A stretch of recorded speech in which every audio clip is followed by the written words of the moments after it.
Hello, everybody. Welcome to Spectral Sailor. I'm Dawn and got Jason and Wayne as our special guest. Hiya. Rosie is off tonight with her daughter is graduating high school. And as you know, everybody knows that has had a child graduate from high school. There is all kinds of stuff that you have to go through. Right. So she's very busy right now. We want to wish Piper congratulations and Exactly, yeah. welcome to adulthood. Yeah. It's funny because I actually just found this out about 5 minutes ago, so I didn't know. Uh-oh. Yeah. Well, you're stuck with me tonight, bub. Well, I mean, that'll be just fine. But yeah, I was like, "What's going on?" Rosie sent me a message, and she's like, "Oh, I'm not gonna be there." It's like, "Oh, okay." um, I because I work 16 hours a day, so when you messaged me today, Dawn, I was asleep. So and then Yeah, I figured you'd see it when you got up. yeah, and I was like, what? Why she send me a message to the show? That was weird. And then yeah, and then Rosie's like, oh yeah, I'm not gonna be there. She messaged me like 5 minutes ago. So okay. Uh-oh. Yeah. Oops. It is what it is. It's fine. She'll probably pop in here at some point, I'm sure. But Oh, yeah.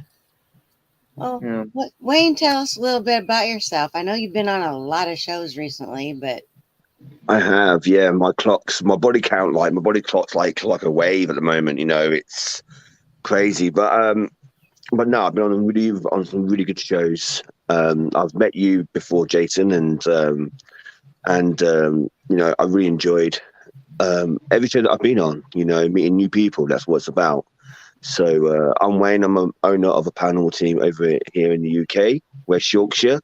Um, I've been going for about just over 2 years, and I'm just enjoying every bit of this journey. Like meeting so many fantastic people across many countries that I'll never have known existed if it wasn't for doing what I'm doing. So I'm very blessed and very grateful. yeah, yeah, it is cool how it's like we're all connected in this kind of day and age we live in, and so you can talk to people from all over the world. It's kind of neat. Exactly, yeah. It's really awesome. It really is. yeah. Oh, If you yeah. would have told me 10 years ago that I'd be sitting here talking to somebody from across the pond over in Yorkshire and, Jason, across the United States, I'd be like, you're nuts. Yeah, I wouldn't, first of all, I didn't think I'd have the nerve to be sitting here talking, with people from, on a camera on Facebook and all kinds of, one, I wouldn't think it was possible. And two, I wouldn't think I'd have the nerve to be doing it.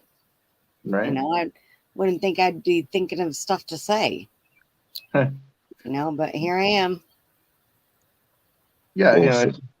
it's cool. Like kind of like what you're saying is you're kind of united in the common goal, the common subject and subject matter and everything. And then it's cool too because it also gives you that helps build that relationship with somebody if you're ever in that that area. At least you guys can you know get together and you've already had somewhat knowledge of each other. That's pretty cool.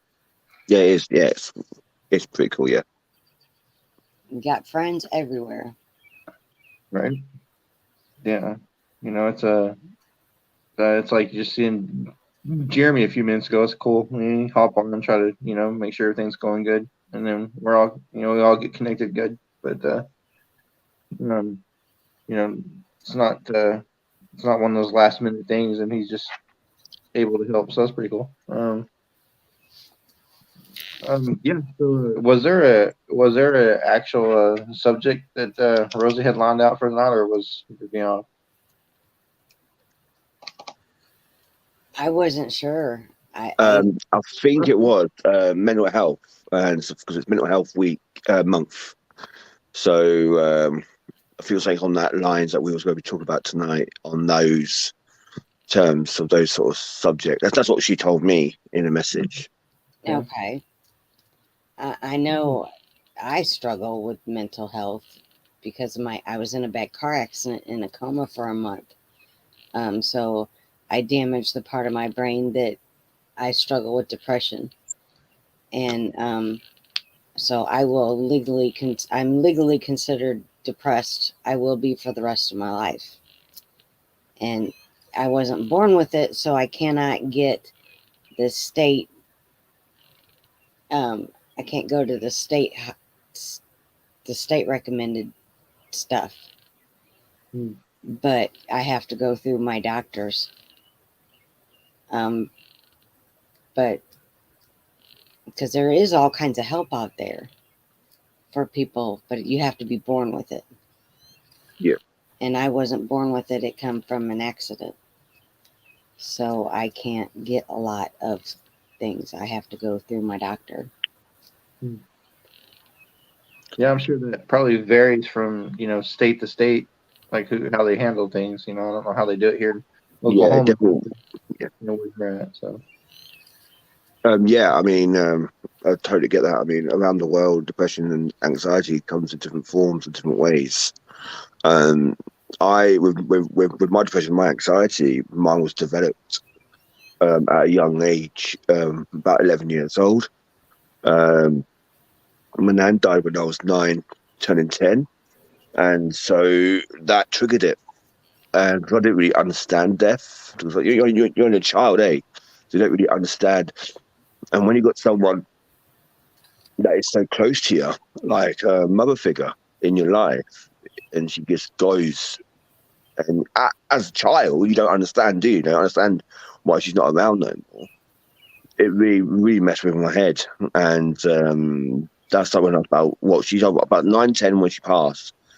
But it really went into play when I was about 11 years old. And it's been with me ever since, even like now. If I show any, because everyone's got triggers with depression and anxiety, your triggers. When I get really bad, it gets really bad. I mean, last year I had a nervous breakdown in October, November time, and I was at my lowest point. I think that's probably been one of my lowest I've ever been, ever.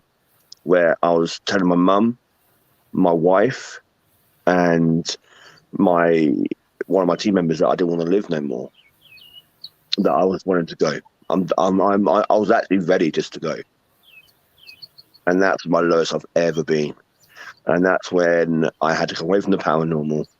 I had to step back, and I had to basically recharge and rebuild myself again, and really think what's going on. So I took about 3 months away from the paranormal. Still doing bits, like still watching certain people, but not doing nothing on my own. Not doing no lives on my own. Just completely took that away from me. So because I feel mental health and the paranormal should not mix. Because if you're depressed on an investigation, or you're really bad on an investigation, or doing that could make it a lot worse. It depends what spirit comes through and contacts you. So because that's what negativity feeds off negativity. So if you're thinking negativity and you are being negative, then that negativity spirit will hunger and you'll feed off that and make you a lot worse. That's why I took my weight off stuff away from the field. Yeah, no, I can see what you're saying with that. Yeah, it's definitely two things to you'd want to separate, because if we're dealing with the subject matter of death and when people passed on and all that stuff, I can see where it could affect you, and it could affect the environment. So Definitely. But yeah, I mean, I like to hear other people's stories as well about mental health. I mean, I run a mental health group called Mindset Matters. It's nothing to do with paranormal. It's completely separate. It's more to do with my spiritual side of me. So I have a pie chart or a circle chart and what I do is I'll have the left circle is paranormal, the right circle is mental health or or that sort of stuff over there. And in the middle, I have a spiritual circle. So that's how I work my team. So when I do mental health, we sometimes will work it with the spiritual side, i.e. meditation, healing, things like that, nature walking, things like that, things that can help mental health. There's methods that you can help yourself as well. So we normally do that. And then, but yeah, we used to do, we are going to start doing them again, actually. Hi, Sherry. We are going to be doing mental health talks again. I've been in touch with some psychologists, and I know a few doctors as well that can talk through and give their expertise and stuff like that. So, but yeah, it should be good. I've done it before. We talk about depression, anxiety, bullying. We've talked about all topics. We talked about in my team. We've got everyone in my team has been through at least one thing, and we were quite diverse in that. So me and my wife, we went through a baby loss. Our son died. Oh. At 14 weeks. It was a miscarriage. I've got someone else in my team that their son died much older, so a toddler, so she went through that. I've got someone in my team that's been through drugs and alcohol problems. Someone in my team that's been through, I've been through bullying, and some of my team has as well. Some of my team has been through sexual assaults and assault, so we've got quite a diverse team that's been through quite a bit in their lives, more than others. And when we talk about these topics, we'll talk about those subjects. Only those that's been through it can talk about it, because I've not been through drugs or alcohol, so I can't talk about that, so I don't know how it feels or to be addicted to that, so I don't really talk about that. My team takes over then. But with bullying, I can talk about. With baby loss, I can talk about. With death, with grandparents and stuff, I can talk about. With parents, I can't, because I've still got both parents here. So we just take turns in talk about what we've been through. And it's mainly more about spreading awareness than solving people's problems, and where to go for this help, because there's always help out there. You've got to look in the right direction. And different projects, different organizations can help you with what you're going through. And that's what we do really over in Minds That Matter. We're there to share awareness more than anything. So that's good.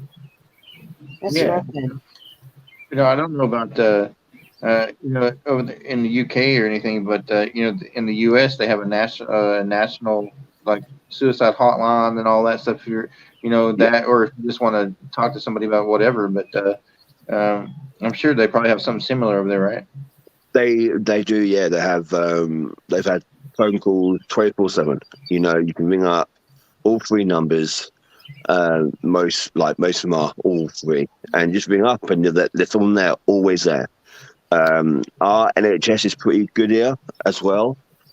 So some places even got walk-in centres where you can just walk into this place and say, look, I have really got I'm feeling this, I'm feeling these thoughts, those thoughts, and they will help you. I mean, the word suicide is an awful word. It's painful, but it's quite common here at the moment. There's quite a lot of suicides here happening at the moment, and most of them are men, and most of them are quite young as well, and it is scary. It really is scary. I took suicide when I was younger. I jumped myself off bridges and into canals and and off car parks. I wanted to jump, and I've been in that situation. I've been in that, in my headspace. It's been there, but bless whoever's looking over me or whatever, that stopped me from doing that, because it wasn't for certain people in my life, I probably would have done it, because when you do it, you sort of think about the people that you would affect. And for me, it was my mum's face. You know, the look of my mum's face. You know, out of everybody in my life, it's my mum that stopped me from doing the things that I'd done. You know, and the biggest thing I think we all need to do is open talk about stuff, especially men. Okay, we can open talk about our emotions, how we feel.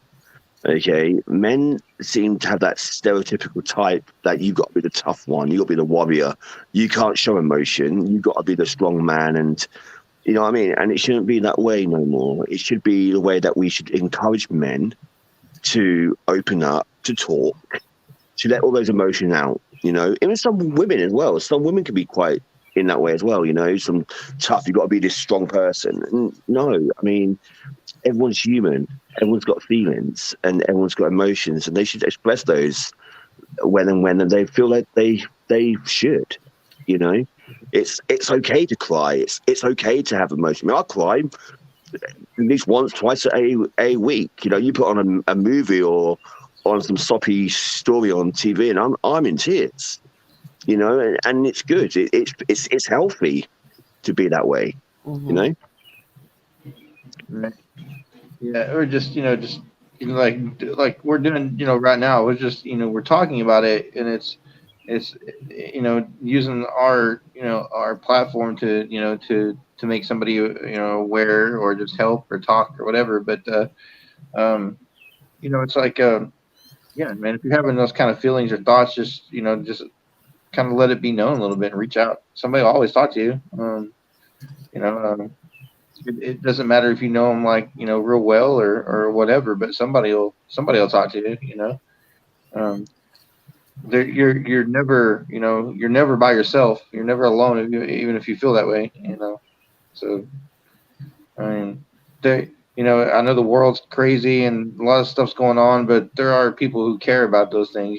So Oh yeah. I don't know.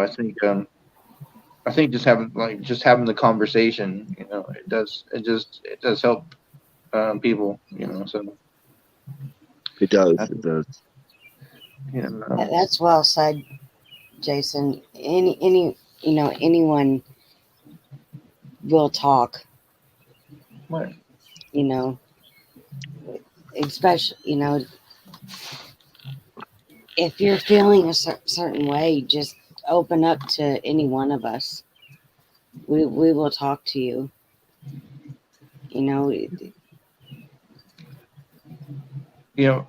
Why make a permanent solution to a temporary problem?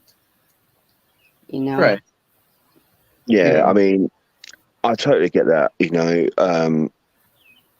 I saw this quote the other day, and it said something from the lines of, "I'd rather hear your story now from yourself than hear it from your funeral." Right. And that's basically attempting to stop people from committing suicide or thinking those. I mean, you got to sort of think of that way around, And I've seen so many videos over the years of mum and dads going on social media and expressing their child how they commit suicide, and now they're not here, And all I'm saying is, it's just talk to strangers. You don't have to talk to people that you know. I find it's easier to talk to strangers than talk to people that you know, because people that you know tend to judge, and people that don't know you, strangers, they don't judge you because they don't know you to judge you. So I find it a lot easier to talk to strangers. I've done it before when I went to my local park. I sat down and I started talking to people I don't even know, and it just comes out, and they're just talking. It might feel weird, or I don't want to put a burden on someone else, but sometimes it helps. And it can change as well. It can change the situation and your thoughts and all sorts. So it can be healthy as well to talk to people that you don't know. And counselling as well. I mean, I've been through counselling, and that doesn't help me precise, but it can help you or help whoever else that's watching. But counselling is over in the UK, it's not the easiest thing to get onto. It's like a backlog of months of waiting, and it could be hard. It could be really hard. And then when you go to a counselor, you get a different one each time. It's not the same person, and it's not help. I mean, unless you're private and you're paying a healthy lot of money, then that's good. But if you're free and you can't afford it, I can't afford counselling sessions every time. You know, you get a different one, and you got to repeat the same story all over again. So you're not really processing forward. You're literally in a loop, and it can be quite annoying. So that's why I quit counselling. But yeah, definitely. But there's like I said, there's some ways we can help. Medication. You know, I was on a medication called Fluoxetine. And I was on that from the age of 11 right to age of probably about 25. So most of my late childhood and early adulthood, I was on medication every day, taking tablets. And I got addicted in a way to them, you know, because I thought without them I can't live, I can't survive, you know. So I was taking them regular, and then at the end I was like, no, I need to get off these, you know. And you know what? Not once was I questioned by my doctor why I'm taking them so much. Not once, you know. So it's crazy, but yeah. But having a second chance in life is good as well, you know. And like I said, the life that I'm living now is my second chance. You know, I've got my daughter, I've got my wife. I should have my poem. I had a poem that I wrote about my life that I will share with you guys at some point, I'm sure. But yeah, I wrote that last year. Last year I wrote that. So yeah, it's good to do things as well. Hobbies and stuff to keep your mind busy, writing, express your feelings. Poetry is a fantastic way of doing that. You know, or just writing things down, you know, make a diary, emotion diary or whatever. Just get it all out. And that's what it's about, getting all those emotions out. That's what the hospital told me when I come out of my coma and I was in recovery. They told me to write all my, because I was a new person. You know, the old person is not the one that came out of the coma. I was in, because of the part of my brain that I damaged, I was a new person. And the hospital told me to start a journal, write my emotions down. You know, I was going to have to figure out who I was. And that would help me. So I journaled a lot. I haven't really done it a lot lately, but I used to have, before I moved, I had journals from years back. You know, my accident was 25 years ago, so I've had my life went into a major upheaval lately, and I'm just now starting to find I had to move back home to get my bearings and start over. But yeah, so I'm kind of I'm in the starting over phase myself. You know, I stepped away from the paranormal field for a while, and just when I went to Waverly last year at this time was me just coming back. So it was kind of a big step for me. I was a little nervous, but yeah. Now me doing all this, I'm kind of stepping out a little more. So Right. Yeah, and that's it too. You know, like with anything anxiety wise or anything like that, you know, for what we do, I believe that kind of thing helps because you're putting yourself out there in situations like where you're going to be with people and strangers, and sometimes like you know what Rosie and I do and not Terry Collective, you know, we do paracons and we're talking, you know, in front of large crowds and all that stuff. And, you know, she has she has anxiety, but, and she deals with it pretty good, but, you know, she can talk a lot more on that, but, I know that it affects her, but us being there together, I feel like, it comforts her that I'm there, and then she can, put a lot of that, guard down a lot more because, I pick up that other side of it in support, so. Well, I was comforted that you were at, in Louisville, because I drove there myself, but it was me in that car. It was safe, and being, you were in that hotel. You're a man. It made me feel safe that you were there. Good. Even though it was Rosie and I, it made me feel safe that you were there. So you're a lot of the reason why I was able to be there. Good. So thank you. Well, That is, I've always wanted to say that, you were a lot of the reason why I was able to go. well, I appreciate that, but that also goes to show you kind of what we were talking about earlier. You've got a bunch of people it's never met in person, but you share something that you're all like-minded in the subject matter, so it brings everybody together, and it's easy to talk to people you don't know, and it's just because of that. It's like you share that common thread. It's so easy to have a conversation with somebody you never met in person, and because you can talk about anything, and that you're going to be accepted, and then feel comfortable as far as emotionally or support wise or whatever you need. But I feel like that's another part of kind of what we do, and that's another thing you can use Paraunity for if you really believe in that. It's not just talking about paranormal stuff, but it's also community. As a family, you're like a taller little brother I never had.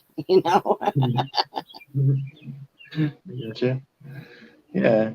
So I mean, if I can be that, or just like I said, be there for Rosie and make her feel comfortable in the stuff that we do, that's a good thing. So.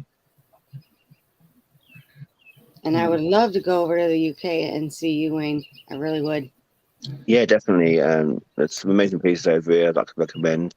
Yorkshire is just absolutely filled with hotspots, and I'm not originally from Yorkshire. I'm from down south by London, a place called Milton Keynes. All my family's down there. Everyone that I know exists down there. My whole life started down there. I moved to Yorkshire when I was about 27, so 27 years of my life was down south. And when I moved up here, I didn't know no one. I had no idea. I didn't know my wife that well when I moved up here, so I literally just jumped in with both feet, see where it led.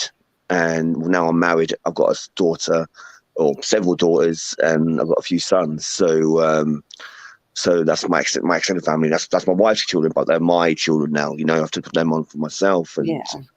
And my wife is 10 years older than me, so she's 47. I'm 30. I'm 37 next Thursday. So when I moved up here when I was 27, she already had 2 daughters and two sons. So she had 4 kids of her own, and I thought, you know what, it doesn't really matter about that, and I'm there for my wife or for my girlfriend back then, and I'm there for her children. So I jumped in with both feet, blinded. I only known her for about 4 or 5 months, because of the distance, how we were about 106 miles away from each other. It was either jump now or that's it. Let's end it, because it was costing a lot of money to travel every 2 weeks. Every fortnight. A lot of money traveling 106 miles. By I don't drive, so by coach, that's untrained. It's quite a lot of money. So I jumped in both feet, see where it led. And now we've been together for like 9 years, married for 6. you know, so it can work. It does work, you know, and her kids, they don't call me dad, but they see me as a father figure, you know, and it's really good. I've got a grandson as well. Her oldest daughter had a little boy, an amazing little boy. So he's 2 years old now, and so I became a granddad when I was 34. So you know what, and it's amazing. It's amazing. You know, so things does work out, and that's my second chance. This is my second chance of having a happy life. You know, I messed up on the first time. You know, because I got a son with an ex-partner. I messed up on the first time. You know, I chose my mate because I was only like 19, 20. I chose all my mates and that over her and over. I was young. I was stupid. I was an idiot. So, so this is my second chance of like sorting that out. You know, being a better person than I was. You know, and so yeah, it can happen. People can make a change to themselves, and it is possible. You know. Yeah, for sure. Well, congratulations to you two for making that work. You know, it's not the easiest thing to do nowadays. It's definitely not. No, definitely. I mean, it's not plain sailing. I mean, we've had some bumps and Oh, you know, of course. stuff. I'm sure you have. But like everyone does, you know. But what happens with us both, it makes us stronger. You know, like it makes you really strong. So yeah, I think yeah, it's been good. It's been a hard journey, but it's been a good journey at the same time. Right. Yeah. Are we getting any good comments or questions or anything? Not a few.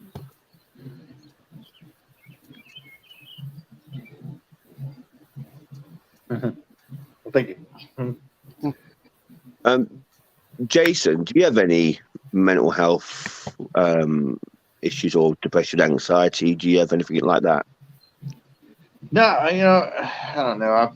I think I've been pretty lucky as far as you know, having to deal with any depression or anything or anxiety. I don't, you know, I don't have really any type of anxiety or of any kind. I don't, you know, it does not bother me to be in a room full of people and just BS with, you know, whatever, or any situation with the crowds or anything like that. It's never bothered me. You know, I've dealt with stuff when I was, you know, growing up as like a teenager. Like, you know, you and your girlfriend break up, you think that's the end of the world or something like that. Of course. You know, I've never, you know, I've never really experienced anything tragic or had an accident like Dawn or anything like that. But you know, you know, we've all experienced you know, deaths as far as, you know, relatives and things like that. And that does, you know, affect you in different ways. But yeah, of course it does. Yeah. You know, it's just, you know, everybody's different in that, and how you move forward and how you take it. And, you know, you know, if you want to believe in whatever type of religion you follow, you know, if you're gonna, you know, if you think that you're gonna see those people again at some point, or, you know, it's like if you do and you have that comfort that they're gone but they're not at the same time, you know, it's like you know, you're gonna see them again. And as far as you know, them being around, I feel like somebody passes away, they're always around, you know. Even though if you can't even hear them or see them or whatever, you can have that conversation, like they're just there. But you know, and I think that kind of thing, if you embrace that, it helps. You know, so but yeah, you know, I've been pretty lucky in that aspect as far as not having anything that's really affect me mentally, or you know, but you know, I have lots of friends and everything that has, and they, you know, they deal with things differently than I do, but that's that's totally okay. And then, but I think my thing has been to be there, I guess, for those people. You know, and maybe if something like that ever does happen to me, where it does affect me like that, and I need to talk to people, I feel like I could. So, No, definitely. I mean, a bit about being around people, and I'm quite social awkward. Um, and it's hard to believe because I do Facebook and social media, and I get about 30, 40, 50 people watching me on my lives. I'm fine with that, okay? yeah, Because they're behind the screen. I don't see them. I only see myself. You yeah, know, if I'm in a room with 30, 40 people, I am so scared. I freeze up. I go to the nearest corner, I sit down in a chair, and that's where I am.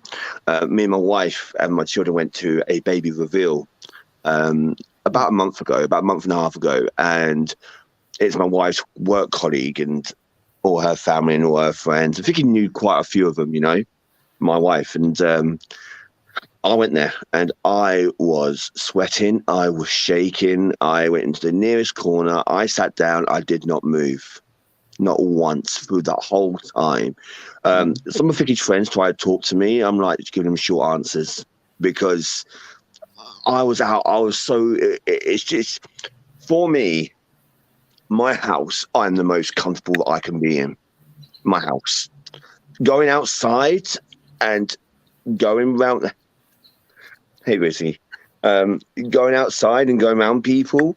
You know, if I'm in small groups, fantastic. I'm great, you know, but any large groups, I don't like it. I like food shopping. Gets too busy, I can't do it. I can't. And it's weird because, like I said, I do this, I'm absolutely fine. You know, absolutely great. If I'm with people in person, that's why I don't think I could ever do shows. I can't even like stage up shows on platforms I can't do that, you know, because I can't go on a stage and do stuff. And there's about, I don't know how many people are in the audience. I can't do that because I would freeze up. My whole body would literally go stiff and I won't be able to do it. You know, I'll probably end up passing out or something. You an empathic, Wayne? Yeah, I am. I've been told that I am. So yeah, definitely. But yeah, it's weird. Just weird. How I react in different situations. You know, like if I met you guys in person, I'd be great if it's like a few of us. But if there's a load of us over there, going to admit, I've come into the States and I don't know, man. I'll be awful. I mean, COVID was bad for me. COVID was awful for me. I'm not sure how it was for you guys, but COVID was absolutely awful. I want to say I'm a bit of a hypochondriac, but I'm a bit of I worry about a lot of things. So just like my team has a go at me, not as a go at me, but they go, Wayne, just relax, because every little thing I make it into a bigger thing, you know. So COVID was literally the worst time ever when we had that pandemic lockdown and we couldn't do nothing. We got home delivery done, so all our food shopping was online. They got delivered to the house. I was washing it down before it came into my house. Like I was literally washing packaging down, wiping it and everything before it came in. Everything got done. My wife went to work. She works in care, so she had to go to work. And she came home. She stripped off in the small box kitchen before even coming into my house. Fresh clothes on. No, sorry, straight into the shower, out and dressed. I was handing her clothes with gloves on, you know, and putting them straight into the wash. I was literally, my house was like you know, like people in white suits, and then everyone gets like disinfected before going into the house. Yeah. I had no guests. No one came to my house at all. You know, my daughter, she moved out with her partner and all that. Didn't allow her to come to the house. No one came to the house apart from my children that lived here, and of course my wife. That's it. And I was like that for at least, about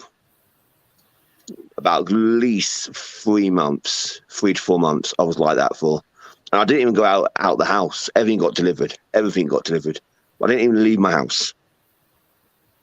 My children went into the gardens, front and back, but that's it. That's how far they went. it really, and it does mess with people's heads, you know. It really does. I mean, COVID was proper message your head big time, and I think a lot of people developed a lot of mental health symptoms or things like that through It was COVID. like that everywhere. You know, Yeah. you weren't the only one, you know, and everybody was complaining about having to shelter in place. And my life didn't change that much. I would go days and days and days without leaving my house. You know, welcome to living with depression. Yeah. I would make sure I had enough food in the house and, you know, enough soda, you know, and I smoke cigarettes. So I'd make sure I had enough cigarettes, and I would not leave the house. I would Yeah. not leave for days.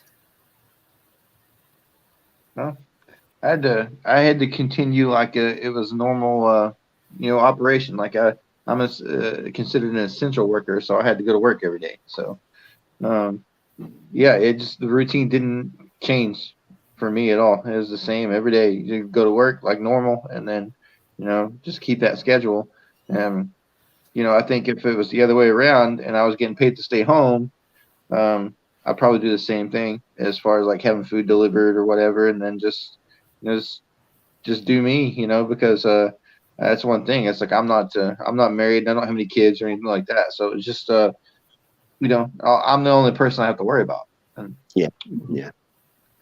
And then that also leads to other things as far as like just having to worry about one person. It's just I don't know. I don't have those other people I need to worry about or consider or anything like that. So if I want to go to sleep for 12 hours a day, or I can do that if I wanted to or whatever, But yeah, and I can see where other people it was really it really affected. And then some people are still doing the same thing and just They are today. They are. Yeah. I mean, I'm a lot easier today. I mean, I go out without a mask now because I've had COVID. I think I've had it twice. The first time that I had it was I wasn't even jabbed, not one single jab, and I got it. My wife was jabbed. She was jabbed, and she was jabbed twice before she got it because she got it from work. See, and then she brought it home here, and they went throughout my whole. I mean, my kids were fine. They had it for like one day. They were really bad for like one day, and that's it. They're fine. Like it with them, it was like a cold, but it was only for like 24 hours. I was ill for about 2 days, and then I was fine. So I didn't even have no jabs. Then I got my first jab after, and then my second jab I got it, but just after my second jab I got it again. I got COVID twice. Oh, wow.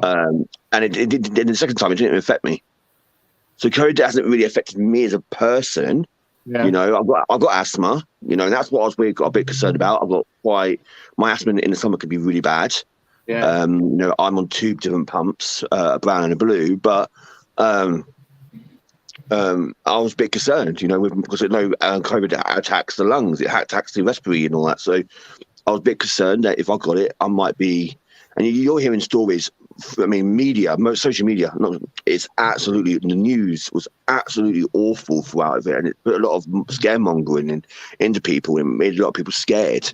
Right. So when you hear all these stories and the numbers and all that, and people that's got underlying health conditions and stuff like that, your head overthinks. And people like myself that overthinks things, that was quite hard I can only speak for myself because that's what I've been through, but it's like it makes you think, am I going to die if I get this?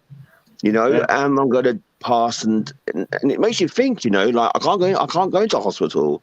My wife has to work. She has to provide for my children. I'm the one at home looking after my children. When my wife works, I'm a stay-at-home dad. So I'm like, if I go into hospital, then who's going to look after my children when my wife works? And it makes you, and that's what it is. It makes you completely worried and continuously worried. So I bet there's many, many people out there that went through thousands, but millions probably went through the same thing of that worry. And that's why I think mental health is such a high thing at the moment, because we're still going through that. People that have never had mental health in their life, that's developed symptoms and stuff through COVID. You know, they've got anxiety, they've got depression through COVID. You know, and not just COVID. I think it's even today. I'm not sure what's like in the States, but in the UK, our fuel prices has gone skyrocketing high. It's crazy. Like our gas and our electric over here at the moment has doubled in price, if not more. You know, and it's scary. It really is. It's so hard. You know, like I want to work. I said to my wife, I want to work, but our childcare over here is my wage. So if I work, I'm literally paying all my wage for 3 children to go childcare. It's like, what's the point of working? Because I'm no better off. I might still look after my children at home, right? You know, because it doesn't plan out, you know. So, but yeah, it's just so expensive. And like I said, there's so many. I know so many families, and you hear it on the news that are losing their homes, are losing their loved ones because of life is so hard to live. You know, right? Yeah, and it is getting that way. And then, you know, gas prices continue to go up. Exactly. Yeah. You know, there's going to be a breaking point. You know, at some point. So, you know, people are just not going to sit by and let it happen anymore. We'll see how it goes. But, you know, I was talking to a guy today, and he was told they were predicting gas to go up to like $8-9 an hour. I said, there's no way. Yeah. I mean, our average wage, you know, is not. I mean, we're not bad off, not the worse off, but still, it's still like my kids want to do this, they want to do that, they want to do this in the summer holidays. I mean, we are going on holiday in August, but we've had a lot of disasters here recently in my house. I mean, my roof caved into my daughter's bedroom. So we had to get that sorted, you know, and it was an awful journey, you know, in that, you know, I had a few funerals this year that I had to go to as well. You know, so there's a lot of traveling involved. My life's completely like, it feels like every year it's a struggle to live that year. You know what I mean? Like, and it's getting harder and harder, you know, because you know, we had, like I said, we had COVID, then we've got the energy bills. We've had a few storms over here where we had like, because I know that the US is used to storms and stuff, but when the UK gets storms, it's like we panic. Like a bit of rain over here and we are shitting ourselves. Like we are like, oh my God, like what's going to happen? Like, you know what I mean? A bit of snow, a bit of dandruff, about 1 millimeter, that's it, the whole country's shut down. You know what I mean? So we are a bit of as my saying is, we're a bunch of wet wipes when it comes down to weather. But no, it's like we had like 3 storms in a matter of I think 2 weeks. I think we did, and something hit my roof. I didn't hear it. My wife didn't hear it, but something hit my roof, and one night my daughter came in about 12 o'clock. It was heavily raining. It'd been raining for like days, like proper downpours, and where most of like the countryside got flooded. You know, river banks broke, and most of the country was literally underwater, and their roof started to leak, and not just like leaking drips. I mean, proper pouring. We had like buckets. We're emptying buckets out. Wow. And then that day I said, okay, ring up because we rent our home. We don't own a home. We're private renting.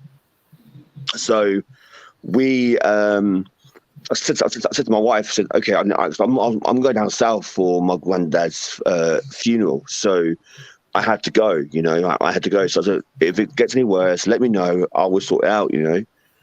I was on the coach going down and she rang me up and said, Wayne, the roof's caved in.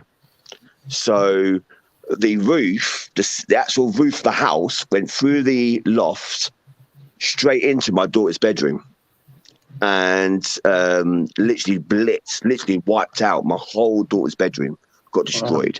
All the toys, all their clothes, all the furniture, beds, you name it, quilts, it all got annihilated. She showed me pictures, and it was awful. The smell was bad, so Poor they baby. had to move my wife and my children to a temporary accommodation.